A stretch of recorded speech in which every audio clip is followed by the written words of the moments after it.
So, letting go of that rope. I mean, and when you visualize a game of tug of war, and you think about what happens when one person lets go of the rope, the game is over. The problem is that in an abusive relationship, you are conditioned to think that you have the responsibility of hanging on to your end of the rope, that no matter what the other person does to drag you around, pull you in, hurt you over and over, that it's your job to hang on to the rope.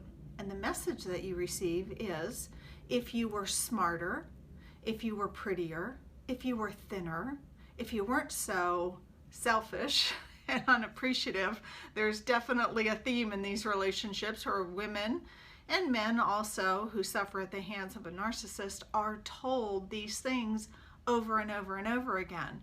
So being the kind and conscientious person that you are, you keep trying, thinking he was so loving in the beginning. And so if I only can do things to help him get back to that place, everything's going to be okay. It gets worse and worse and worse. And in this process of trying to anticipate his needs, meet his needs, argue with him, discuss with him, convince him, tell him, show him, it just gets worse and worse and worse. And so one of the most difficult things is this releasing, letting go. When you let go, you probably will feel this initial backlash because what the abuser wants more than anything is control. You let go of your end of the rope, they can't control you anymore. So this is a process. I recognize it's, very normal and natural for many people who have been conditioned to this place to let go of it. It doesn't feel right. It feels scary. And so you reach down and you pick up the rope again, thinking, hoping, praying this time it's going to be better. It never is. But be gentle with yourself in the process. Visualize really dropping the rope and letting it go, and getting to that place where no matter what, you are not going to pick that rope up again. You're not going to engage in the struggle that you have been through with him in the past. And when you are ready to truly break away, the next step after you have dropped that rope is closing all points of contact, because he's going to keep tossing it back into your area. Pick up the rope, pick up the rope. And so eventually it just wears most people down, which is one of the reasons that no contact is so critical. When you're no longer hearing his voice coming from outside your head, and if you're a guy and you're watching this, you're no longer hearing her voice outside your head. Often there goes a period of time where you're still hearing it inside your head.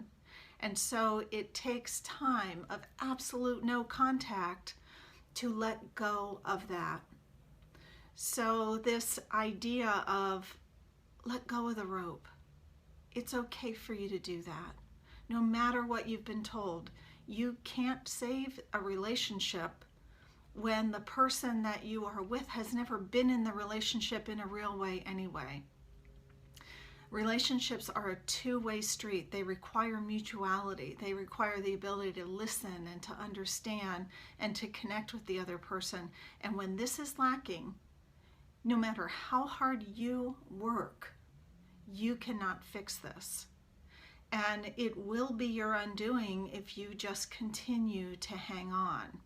So this is a process. I've been there myself, of breaking away and going back, and breaking away and going back. So part of the reason that I do this work is that I want to help you to know how to break away clean and free, and regain your sense of self. So learning that the things that are out of your control, fretting about them isn't going to do anything.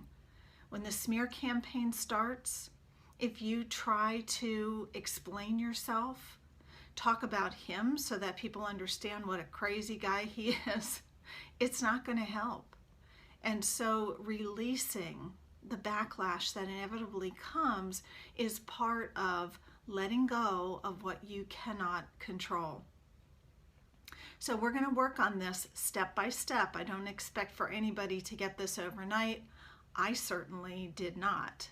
Being a psychologist, I had this idea that I could somehow talk this through, that I could help this person, that I could let him understand better what was going on, that, you know, I certainly didn't want to engage in a dysfunctional dance for the rest of my life.